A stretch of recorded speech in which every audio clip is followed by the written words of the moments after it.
All right, we are live. Welcome, everybody. I'm Ian Belina, and yes, I'm back. I'm back after a while. Definitely have lots of updates. I've been traveling.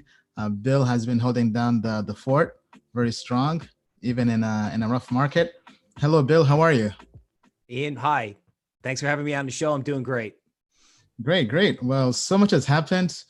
China possibly also warming up, the election cycle. We have so many things to cover, right? So I'm very, very excited to get into it. All right, so this is going out to our YouTube channel on Tokenmetrics. Make sure you subscribe, Tokenmetrics on YouTube, on Twitter, Telegram, everywhere. And one of the big updates we have is we're getting ready to do an exclusive limited launch of Tokenmetrics in the next month or two. So definitely make sure you subscribe to our website, tokenmetrics.com. Make sure you're on the email list. This is going to be an exclusive early preview to Tokenmetrics, the platform, what we've been building. I've been working a lot in the last few months with Bill, our team, on just really building a platform which we think could possibly be Wall Street 3.0, a term coined by Bill himself. And we think this is really the future. Crypto is evolving, it's changing. I myself have had to change because I felt the first wave of crypto, most people came from the tech world like myself, from IBM, from analytics, and got into investing. And we had crypto retirement, but we still had to learn the ropes. So that's why the last few months, as I've shared on my social media platforms, I've been working hard towards getting a Series 65 exam. Well, I can now say I passed the exam last month. It's a Series 65 investment advisor exam, meaning that now I can apply to the SEC to become a licensed registered investment advisor. And we also look to have the same thing done for Tokenmetrics. It's definitely not been easy, but I think it's something that has been very helpful, myself included, in terms of just learning how the traditional world invests and looks at things, and now taking that and applying it towards crypto, and also having experts like Bill himself, who has been in the Wall Street world, bringing that expertise to the crypto and to Tokenmetrics. So with that being said, let's get into the show. Bill, how are you? Uh, Ian, I'm good. I'm a lot better that we're done with like the Bitcoin, sort of like Ginsu knife chop.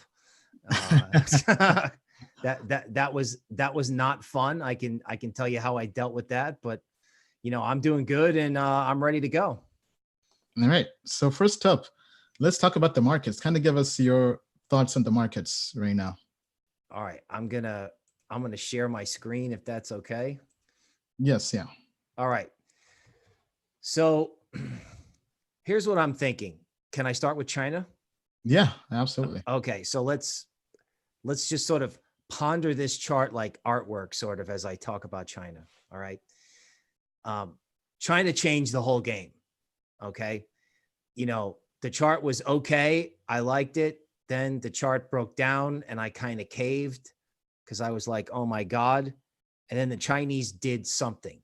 Now, I know at face value, it looks like they came out and they said something positive that they wanted to dominate blockchain.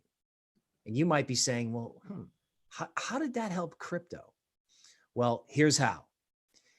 The Chinese and the Russians for 10 years have been buying all the gold and silver on the planet, literally, in an attempt to undermine the US dollar. Okay. And that hasn't worked. It hasn't. And they're getting pushed around by Trump. And whether they're winning or losing the trade war, it's just kind of embarrassing to get pushed around like that. Okay. Mm-hmm. So they came out, and what they've announced, like under the surface, is that they're now pro crypto as a way to sort of undermine what's going on with the dollar. Okay. So I think the Chinese have told you that if Bitcoin goes to 50,000, they're not going to stop it.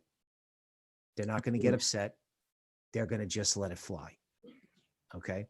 So from there, let's go to the chart, because in their mind, anything is better than the dollar. So they're going to want the digital renminbi. And if the digital renminbi and Bitcoin appreciate massively, well, then they'll be happy. So let's take a look at the Bitcoin chart. Okay. So there is wave one, and Ian talked about wave one, right? All the technology guys who bought Bitcoin at 50 because they knew what blockchain was, it went to 20,000 and they bought nicer cars, right? And if they Great. were right, and then hopefully they got out of most of it, but if they didn't, they had to watch it go to 3. And that's very typical of second waves, right? Where everyone gets out, everyone gets washed out, and complete despair kicks in. That's what you had at 3,000. Okay. And then what then occurs is you have a big, what they call an Elliott wave. You have, see, there's the 2 here. Okay. So you have the 2 wave, that's despair. And then it turns into the 3 wave, which is, moon Lambos in crypto terms. Although, I like moon and Lambos, but I don't like using the terms. They're, Together. I got to be cool, right? Yeah. So what happens in a 3 wave is when it starts, you get this initial burst, right? That was the move to 13,000 earlier this year. And then you get mini despair and boredom. Okay. You get boredom that turns into despair, which is what we had at 7,400. Okay. So if you look at this monthly chart, right, this gray area here, okay, an ex-colleague of mine would call this a bullish breaker, right? So it broke down from here in August, and then it came back above it, and it held right there.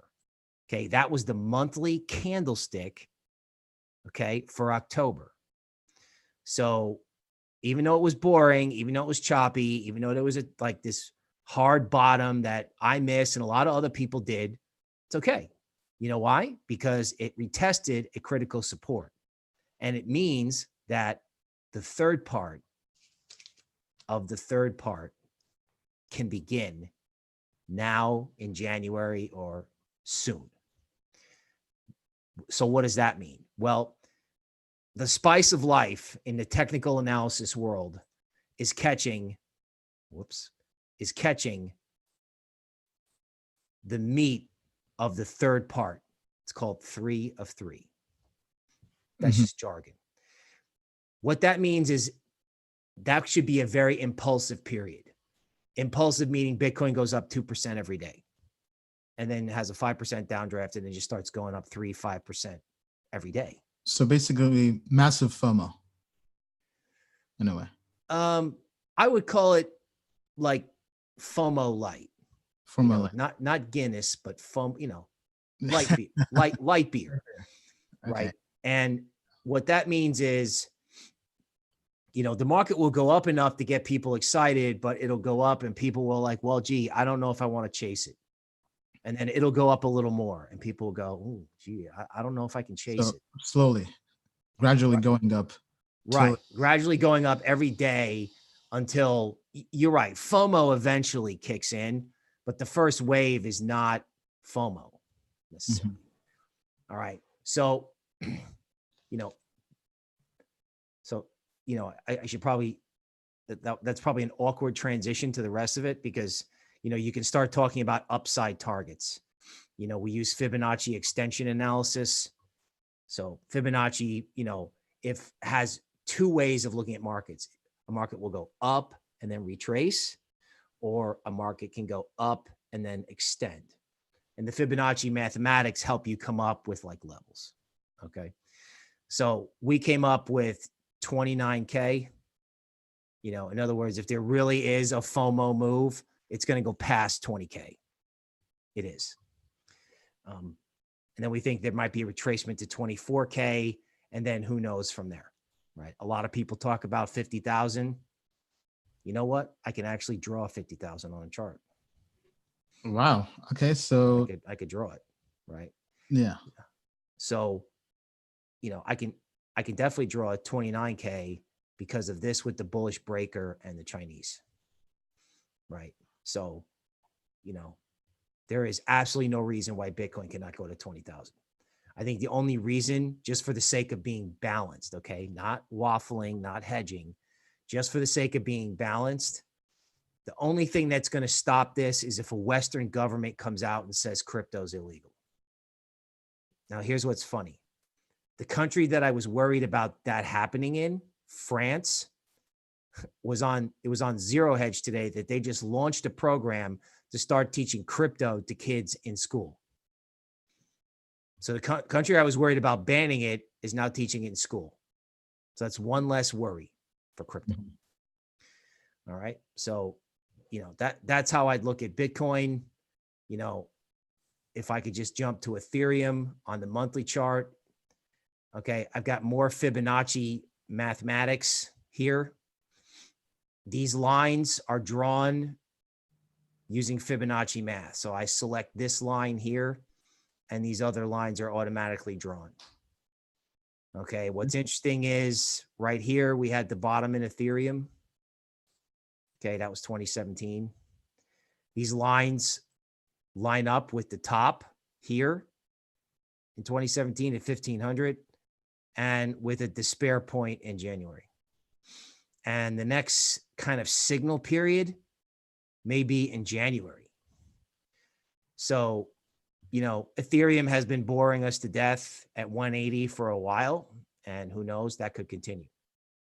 But I would expect in January for Ethereum to wake up based on this monthly chart because it fits the Bitcoin analysis. Wow. Okay. I mean, so things are definitely turning more positive. They're turning more positive, and in my mind, they're getting more clear from a chart point of view. It's easier. It feels easier to read the chart now, right? Like, again, with Bitcoin, this point holding is a great reference point, right? Like, for some reason, if it goes down below 8K again and attacks that level, it's got to hold as support, right? That's easy. If support holds, it's going up. What could probably happen here is we could sit around at 9K and we could do in Bitcoin at 9K what we've done at Ethereum in 180, which is bore everyone to tears before 3 of 3 kicks in. And in the meantime, that, I don't want to get ahead of the show, but that sort of segues into another crypto theme I've got about alts. But, we can talk about that. I'll let, so you're the show host. If anybody has any questions, feel free to just ask the questions in the comments and our team will take care of it. We're taking questions from YouTube, Facebook, Twitter, wherever you're watching this, preferably on the Tokenmetrics channel. It is still also going to my personal channel as well. Okay, so here we have some comments. Hey, Barry in the house. Hey, BHP, Dan, what's up? Ramsey King, he's saying, why do you think this? If you could add more details to your questions, that would be more helpful. I think it's talking about in terms of prior statement.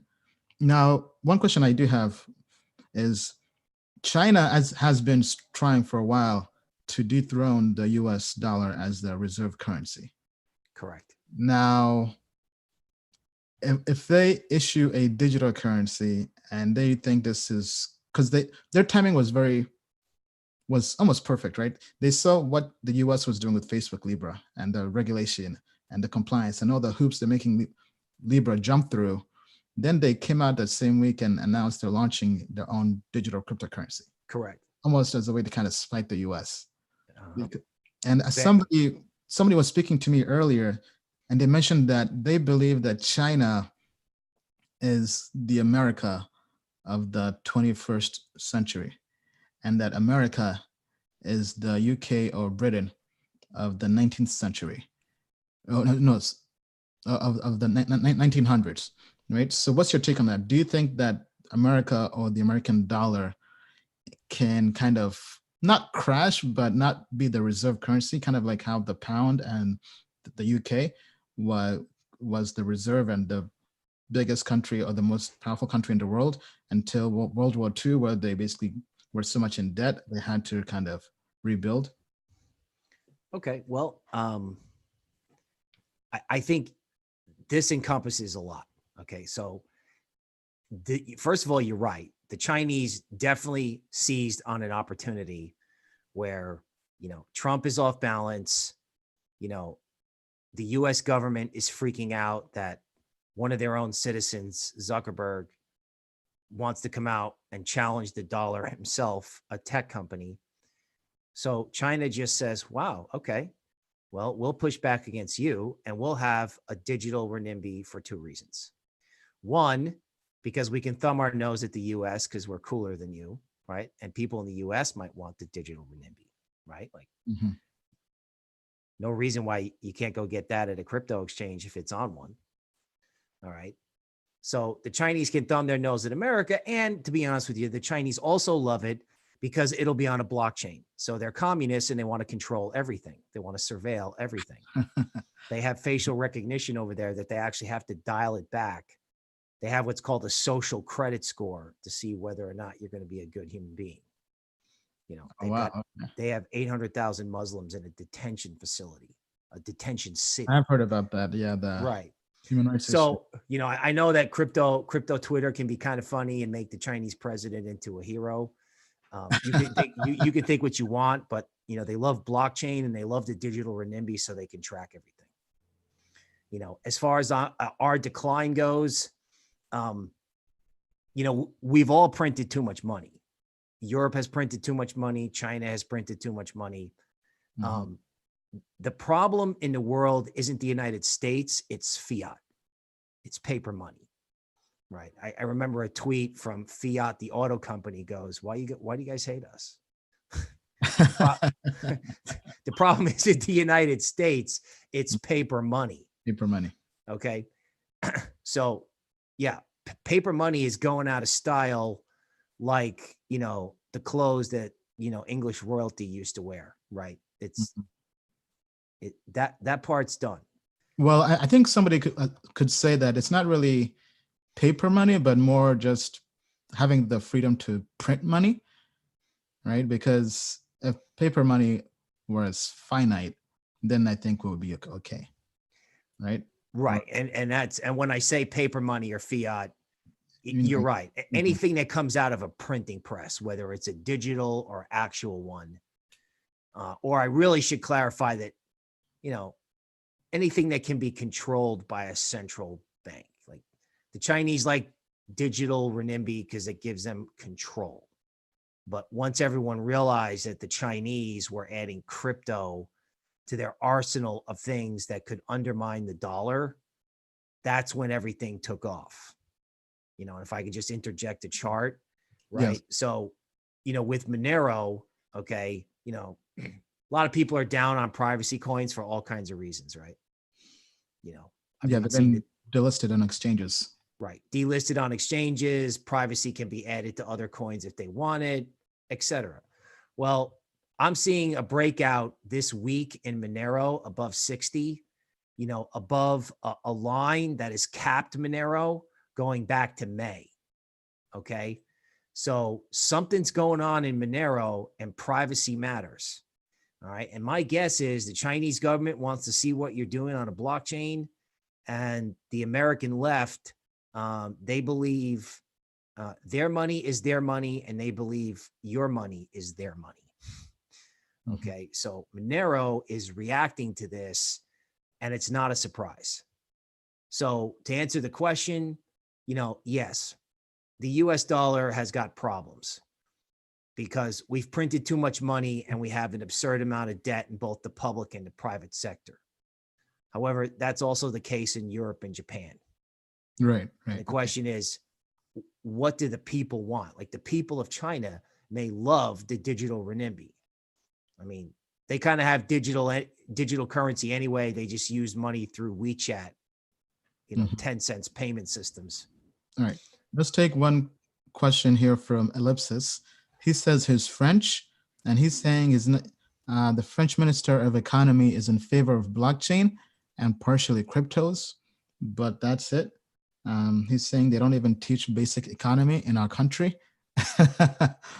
Okay. Well, maybe we misspoke, but thank you for that information, Ellipsis. Then we have a question from Kamran Hussein. He's saying, what is the worst case scenario? Good question. Good question. Okay. Yeah, that's a great question. I like questions like this because I can talk about, you know, in traditional research, you're supposed to talk about your view and your risks to your view. Okay. Some people call that hedging. I call it balance. So here's the worst case scenario. The worst case scenario is that somebody like Elizabeth Warren and Bernie Sanders get elected in the United States, and they come out and say that they're going to institute a wealth tax. That means they're going to call your bank. They're not going to call you. They're going to call the IRS. They're going to call your bank and say, send us 10% of everybody's accounts. Everybody. Just like a tax levy from the IRS. Anybody over a particular income, right? Yeah. Or everybody, right? I mean, if you have $100 in the bank, you lose $10. If you have $1 billion in the bank, it's a bigger sum. So they could just say, everybody's going to chip in 10%. Okay. And if people are afraid that that's coming, everybody's got to get 10% of their money into a hard crypto wallet really quick. I'm sorry, a cold crypto wallet or even an exchange. Cause I don't think the government has the capacity to say, send us 10% of everybody's Bitcoin. They don't, that's not how they don't have that capability yet. So crypto could go ballistic. And in the worst case scenario is they could come out and basically just say, we're shutting it down. No more Coinbase, no more Bitcoin, done. And everybody who likes it's like some people, I make a joke that they don't build the wall near Mexico. That's not built to keep people out. That's built to keep us in. Okay. So that's the worst case scenario, is that they make it illegal. Yeah. I mean, hopefully that doesn't happen. I mean, I don't think that's going to happen just based on the advancements I've seen in regulation and compliance in the US. I mean, from traveling the world, the US is definitely behind, right? They're behind the game, but they are taking strides. But I, myself included, I mean, I don't really swing it to a particular party. I'm an independent, but the high taxes, all the policies I'm seeing for taxes does scare me. Right. I mean, I'm all for improving society and all that stuff. But I mean, when politicians talk about issuing a 70% tax to the wealthy, I mean, that in a way almost disincentivizes people from pursuing the American dream almost. Right. Actually, there's no almost about it. That is what they could do. And they could not only do it, but they may have to do it. So, that's the worst case scenario. But, here at Token Metrics, we want to give you a balanced view, and there is a lot to be positive, especially in this case where, I don't think these people, they can try to make crypto illegal, but they could read the blockchain for themselves. A firm called Chainalysis in New York, they help the government read the blockchain all day long. That's how they catch criminals, because it's all there on the blockchain. That's why it's good. So, I don't know that that necessarily is going to happen, but that is the risk to crypto. Yeah, very well said.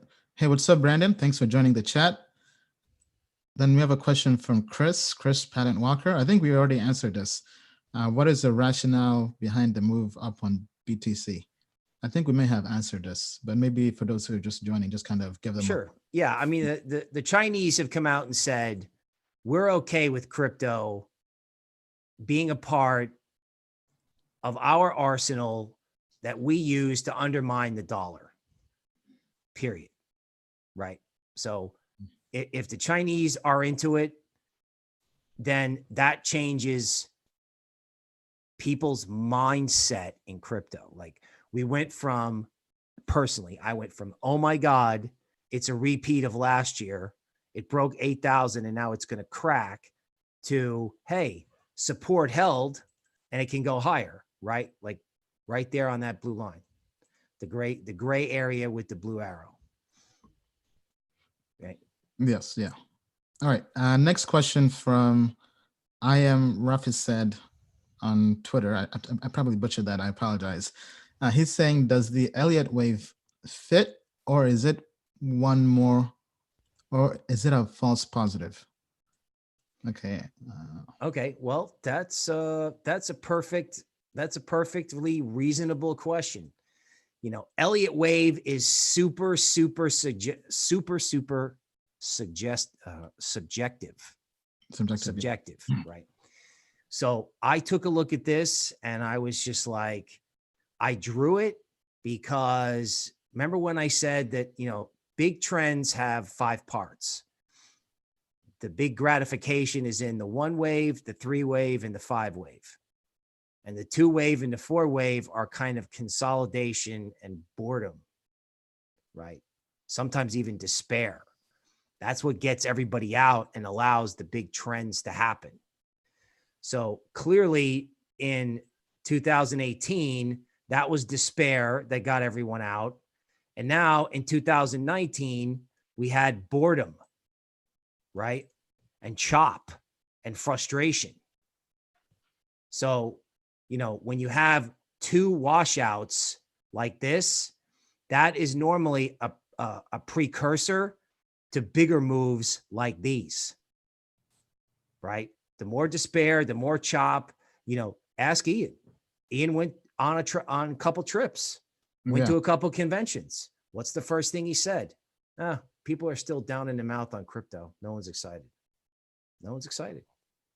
You know, no one's talking about forget moons and Lambos. Nobody even thinks it can go up. And Yeah. as soon as he said that, I was like, oh, perfect. I drew this. So to add to that, so I went to Ethereum DevCon in Osaka, Japan, and sentiment there were people were building, developers were building, but all the investors were on the sidelines. All the investors, like the crypto token funds, they weren't so bullish on tokens.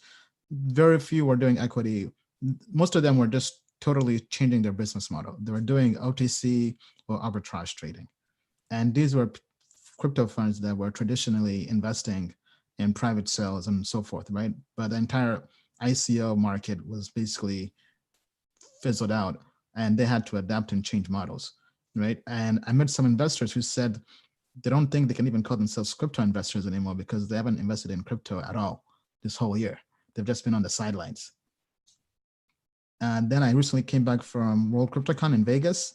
That was a pretty good conference, but same thing. Sentiment is boredom, right? As Bill said, lots of people were bored. They're kind of waiting for something to happen, right? And I think the Chinese news could be the spark and catalyst to something big happening.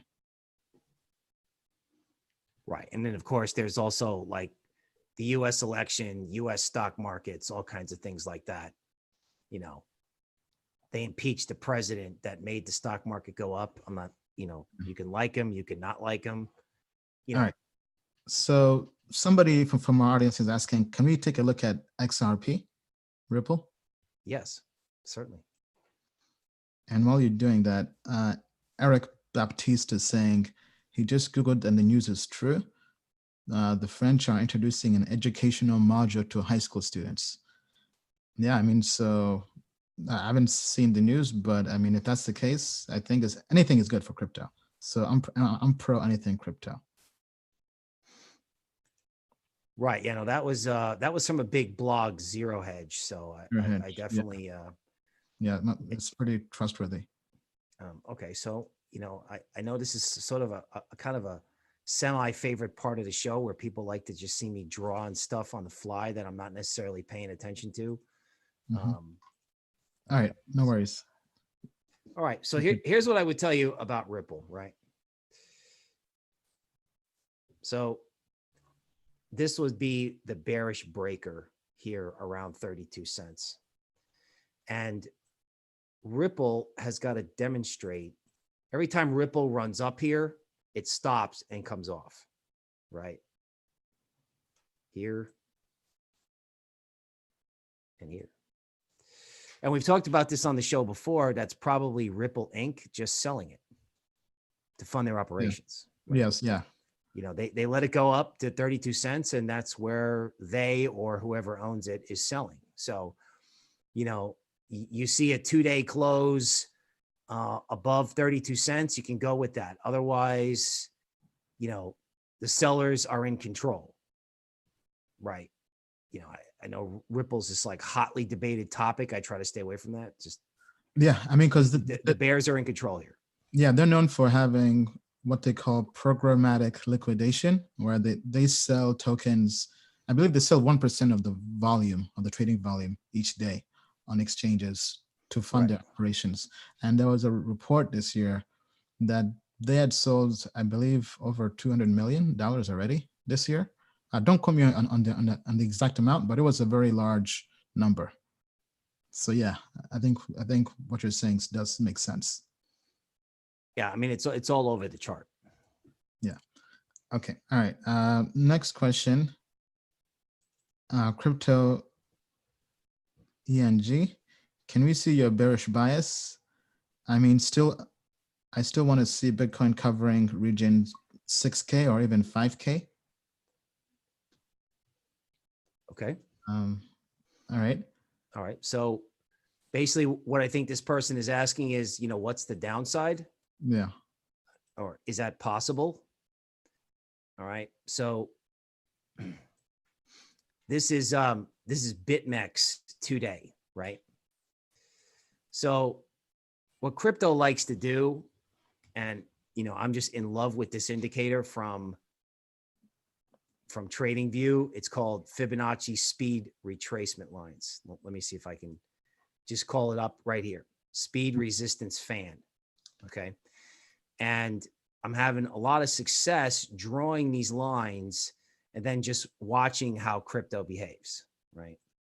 So interestingly, there's your spike to 10,500.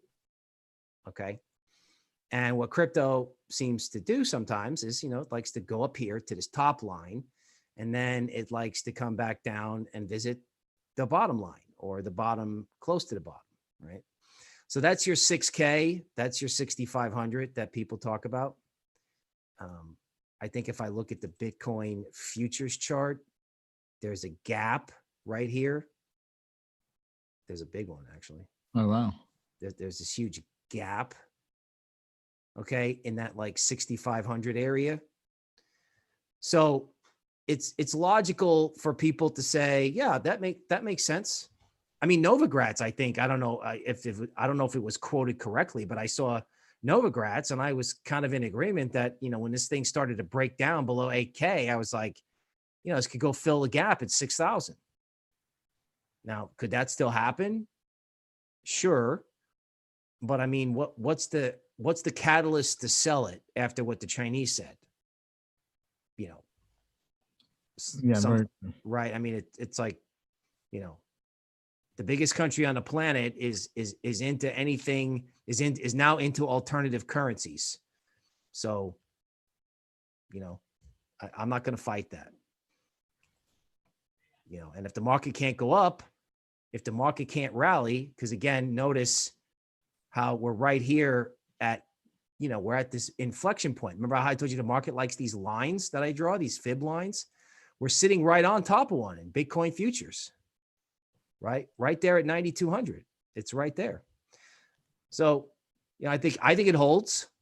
You know, I think we're going to sit here at 9K and then we're going to turn around and go up, you know, at the end of December. Right. All right. Great. So next question from Twitter, Moonshot Caller. He's saying, what's our opinion on Chinese cryptocurrencies like VeChain, Neo? Do we think they'll be favored above others after the bullish news from China?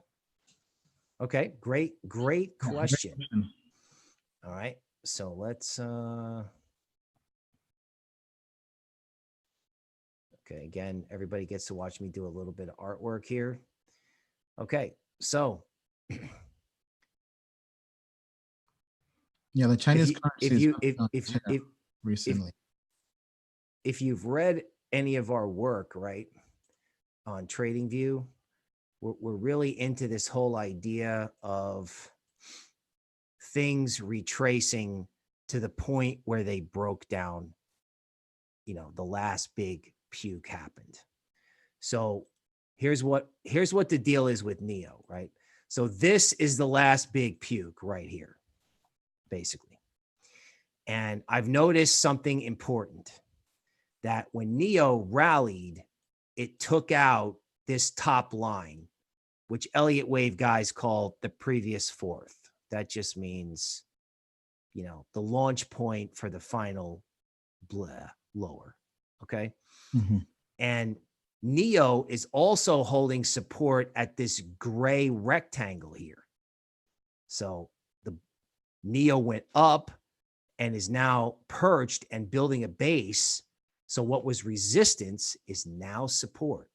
Now, I know that this project may be fundamentally debatable, but the fact it took out the previous fourth, the fact that support's holding means that this can go higher. Right. I mean, if I didn't know what it was, if you just handed me this, I'd be like, yeah, this can go up. So purely TA there's lots of upside. Yeah. There's upside in NEO and there's upside in higher quality alt universe. All right. So speaking of that, let's kind of talk about alts, right? So alts are warming up. Any thoughts and comments based on China and the market and how things have shifted drastically? Yeah, I mean, I think there's a lot of really interesting things going on in alts, and here's why. Bitcoin being boring or Bitcoin having to sit at 9K the way Ethereum sat at 180 gives alts a chance to move up versus Bitcoin, right? Like the hot money's got to go somewhere type of thinking. Not to mention the Chinese did mention investment in blockchain, right? So all of these projects that were deemed, you know what coins and we're going to zero, all of a sudden there may be some coins in there that survive and some investors who come in and say, hey, I'm buying this stuff. You know, the fast money is just going to chase the higher quality stuff that starts rallying. So for example, you know, what better way to track the alt universe than Binance Coin, right? So just like with Bitcoin back in June of 2018, you had this sort of breaker point, right? That was the big dig down, then it broke out and then it came back, and 2 months in a row, okay, Binance Coin held 15. I think we talked about 15 in Binance Coin in one of our original shows. So as far as I'm concerned, Binance Coin can just turn right around and go back to 40 because you got two huge candlesticks, 2 huge months where they tried to press 15 and the bears couldn't do it. Okay. So, you know, and if you start to look at things like ZRX,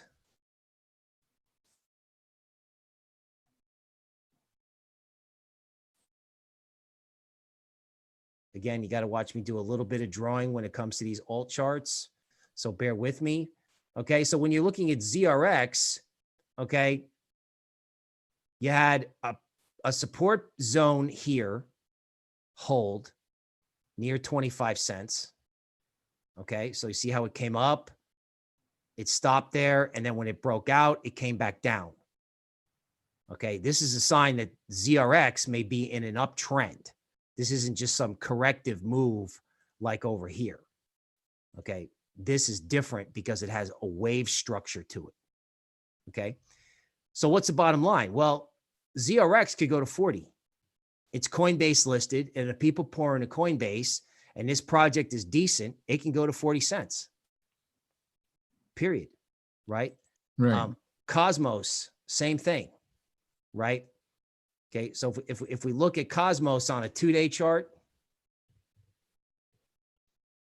all right, we get a similar read, right? So originally, when you heard me talk about alts, you were like, when alts retrace 23%, they get to a 23% retracement of their decline, don't touch it. It's over. The rally's done. Well, guess what? Cosmos here, okay, has been sitting on top of its 23% retracement level. It's been perched there for over a month. And its previous fourth is all the way up here. So if Cosmos is a great project, right? It's got technical upside, and it's set up where if it continues to go higher, it could continue to go higher. So Cosmos has FOMO breakout potential, not right this second. It's just kind of bullish, but I can see people FOMOing into some of these higher quality alts. Yeah, I mean, so our team has looked into the fundamentals and the tech of Cosmos Atom, and we're definitely very bullish. So I think if the TA matches up with that, I can definitely see this going on a tear. Okay, All I right. was just looking to see if I had, I have altcoin market cap here. Okay, this is from coinsignal.trade. Okay, so again, let me just draw it this way. Alts are not backing off, right? So alt market cap went up, and then alts have managed to go sideways. Okay, now there's resistance here. Okay, but alts are not backing off, right? What do alts normally do? They rally, everyone FOMOs, and then boom, they go back down. Mm-hmm. Now alts are going sideways, which means somewhere out there, there are higher quality projects. Let me see if anybody minds if I just experiment and draw a trend line and look at that. Okay. So, one of the things is when you see something going sideways, it may be because it just broke out and it's consolidating. So if you draw that trend line on alt market cap from coin signal, okay, alts have broken a downtrend line. Okay, which means, that it doesn't mean borrow money from your parents to invest in shit coins. It means, Definitely. that there's stuff out there that's worth buying that could really rip. Okay, if Bitcoin sits still, which could happen between, it's the holidays, right? I mean, and not a lot of people, like it's kind of like the Americans miss out, right? It's like, okay, yeah, we have this huge positive crypto announcement and everyone's waiting for Bitcoin and Ethereum go up, and the small stuff is what actually kicks off the rally. Right. Okay. Question here from Vincero. He's asking me, do you think that a drop of Tether, looking at the fact that the New York Attorney General is on them, will affect BTC and other cryptocurrencies as a whole, looking at the fact that it holds 70% of the volume? I think it's tough to say, but Tether has had so much FUD, and it's been through almost everything. And I feel now that the stablecoin market is getting more competitive, and there are lots of other viable options. So I don't think it's going to be the end of crypto or hard crypto drastically, at least midterm to long term. If Tether were to fall, I feel like some other cryptocurrency would just step up, whether it's Paxos, whatever other stablecoin is there, right? Nowadays, almost everybody has a stablecoin. Okay. Hey, PB, thanks for the message. I'm doing well. Thank you. Okay, let's see what other questions we have here. Hi from Sweden. What do we think of Chainlink? Okay, you want to take a look at Chainlink, Bill? While you're pulling that up, from a fundamental perspective, I can actually try to pull it up here on Tokenmetrics. So we've been working hard on rating tokens on tokenmetrics.com because we're getting ready for our launch. And we plan to launch with almost 100 different cryptocurrencies. And Chainlink will be one of those that we'll have on there. From a tech perspective, our developer, Paresh, former IT director at Goldman Sachs and JP Morgan Blockchain, he's been doing a great job looking at projects from a tech perspective and the actual code. He said Chainlink is all right. It's not the best project out there. It's okay. And fundamentals, it's also okay. It's definitely better than the average cryptocurrencies out there. But we do think it did have massive hype and FOMO and over marketing, especially from the trolls on 4chan. So we think it may not be as good as advertised, but that does not mean it's not a good project per se. And feel free to chime in with the TA, Bill, when you're ready. Okay. All right. So So this is the 2-day chart. Okay. So there's this huge block of resistance. All right. And do you see what happens every time Chainlink tries to take it out? Right. It stops. Right. And now it's kind of slumping towards the bottom of this zone. So, and if you look at a weekly, people in crypto like looking at candlesticks, and they like looking for what they call wicks, right? And these things are created because Chainlink rushes up and then comes back down. That happened in June. It happened in October, and it's, beginning in middle of October. So somebody out there is selling Chainlink every time it goes up. It's like Ripple. It's like Ripple. I know who. So in the press, I think a few months ago, developers from Chainlink cashed out a huge amount of tokens. I think somebody said from the smart contract that the development team, when it went all the way up, they cashed out a bunch of money. I mean, there were probably buying Lambos and other nice fun stuff, but they definitely cashed out. Not sure. That's a bad thing per se, because I mean they've definitely been working hard on the project, right? But I know from reports that the team did sell some tokens. Right, and when you see something like this, when you see these like 3 big red candles, that's kind of like an absence of buying, right? When bears can just take over, that's people getting out, right? That seems inorganic to you. You think so? Well, it's not inorganic. It's just sort of like an unusual imbalance where all of a sudden like a big seller comes in and the bulls just can't hold it up, right? In other words, like this is little investors trying to buy, and then this is bigger people probably selling, right? Because there's no uptick. There's no, like, the bulls can't come in and take control again. Every rally is getting sold. Mm-hmm. So, I mean, this is why, I don't want to say like the crypto casino is open. It's not.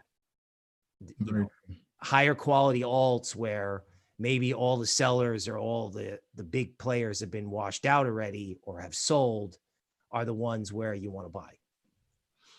And to kind of use that to answer a question from Moonshot Caller, he's saying, do we believe many cryptocurrencies will die and few will thrive? Yeah, I mean, I think that's what happens in normal markets, from crypto to equities. I mean, even looking at the dot-com bubble when it popped, I mean, only a few companies survived that. The Google, the Amazons, the Ciscos.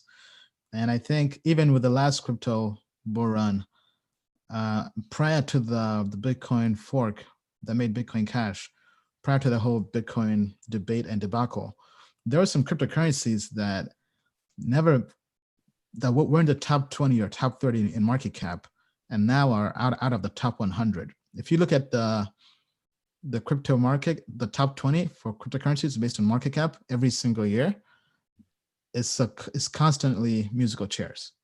Very few times do you have the same cryptocurrencies staying in the top 20. So I don't think that's going to stop anytime soon. I think because it's crypto, there are always new currencies coming out. So like this year we have Atom and even Chainlink, which broke into the top 20, and I think you'll have even more, right? I think if Facebook Libra and Telegram Taunt end up launching, I think those are going to be top 20 market cap projects. So whoever is in the top 20 will get pushed out for those, because the market is getting more competitive and more mature. All right. Let's see here. Thoughts on Blockstack? Yeah, I think what Blockstack has done has been great. They're the first SEC qualified cryptocurrency, and they're trading on Binance, which is something we actually talked about and almost predicted a few months ago, because we saw their statement that they published and filed with the SEC that they were speaking to non-US exchanges. And I think they've really paved the way forward and shown how US-based blockchain startups can issue security tokens. Because what they did is they're basically a utility token. but they registered and applied with the SEC and filed as a security token in the US. That's because it was what was the law.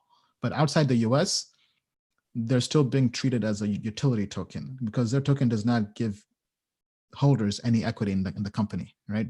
So it's not your typical security token. But it seems the SEC will turn a blind eye as long as the exchange is listed on does not have US users, right? So Binance kicked off US users and pushed them onto Binance US. So now Binance.com, everybody there is not American, right? So based on the SEC filing, the SEC was okay with that because Binance.com does not cater to US investors.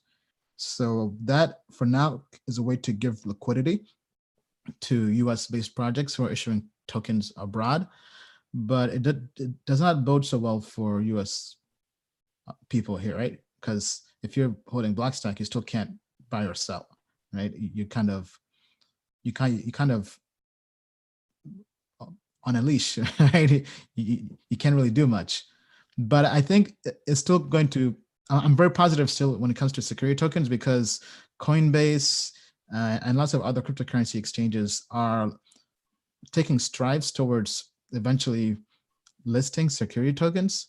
Because I know Coinbase has raised a bunch of money and they're working with the US regulation and compliance laws trying to eventually list security tokens. So I think when that happens, it's still far away. It could be a few years, maybe even longer. But when it does happen, I think the space is really going to heat up. Any thoughts on that, Bill? All it takes is one big STO. Yeah, just one. One big STO. And the thing about STOs is I actually learned this from getting a demo of Polymath. You know, you can theoretically do an STO for 1/10 of what it costs to do an IPO in equities. And you can drop those tokens. I mean, obviously the investors want to be able to trade it, but you know, you can drop those tokens into a wallet, right into the investor's wallet, maintain control, like restricted stock, and do all the things you can do with equities. And all it takes is one big STO. Yeah. Right. T0, those guys, they've got an office in New York. I see them on Instagram all the time. Mm-hmm. So, you know, that's Overstock. Now, T0s, I personally don't think, this is just my opinion, I don't think they're going to be the ones that will take us to STO heaven, let's say, because they've had their chance, they've had their issues, and the CEO stepped down. Apparently he was dating a Russian spy or something. And I mean, there's just so much drama happening that I think somebody else will take us to STO heaven, right? Even though T0 has raised a bunch of money, they haven't really hit all the goals that they were hoping for. And I know people who are early investors, equity investors in T0s, and they're looking to exit. They're asking me to connect them with people to buy their equity shares. So that's I guess having that kind of information makes me not so bullish on them short term. I'm rather more bullish on somebody else like Coinbase or Binance really doing that for STOs. But that brings up a good question for our audience. Are you bullish or bearish on security tokens and STOs? Let us know in the comments down below. If you're bullish, just say I'm bullish. If you're bearish, just say I'm bearish. Just want to kind of have a understanding of what the community thinks. Brandon Moody is saying securitize. Hey, what's up, guys? Brandon, Costa, 100X in the house. King Nick, lots of crypto family is watching this. Thank you guys for all the support. If you guys like the video, be sure to thumbs up, share, and subscribe. And if you guys like all this analysis, be sure to sign up at tokenmetrics.com. We have lots of amazing things we're working on. We're also planning to create premium content for our community and also launch a private group for our community alongside Tokenmetrics when it launches. So be sure you're subscribed, because this is going to be a staggered launch. We won't just launch it to everybody. We're thinking maybe initially to 1,000 people and then kind of keep on scaling it up. So we want to keep it exclusive and limited as we're building, right? So think of it as almost like a early access or pre-order. So we'll have a lot more to people via our email. So we already have 13,000 people on the email list. So we definitely cannot have everybody on, assuming everybody signs up for Tokenmetrics, because we want to have a staggered approach, but be sure you're signed up so you have early access. All right. Brandon is saying his dad modding with the fam this Sunday. Okay. All right. We're almost at the top of the hour. Any last words, Bill? Anything you want to say to wrap up the show? Well, always thanks for having me on. And for the viewers out there, thanks for tuning in. We definitely appreciate you reading our work and hearing what we have to say. And I think it's going to be a Christmas where people involved in crypto can just be sane. Even if it's a range, you can be sane. That's my saying from now until the end of the year. We always like your sayings. Thank you. Thank you. All right. Well, thank you, Bill. It's been a pleasure. And thank you, everybody. Once again, follow us at tokenmetrics.com. And until next time, we'll see you later. Take care. Thank you.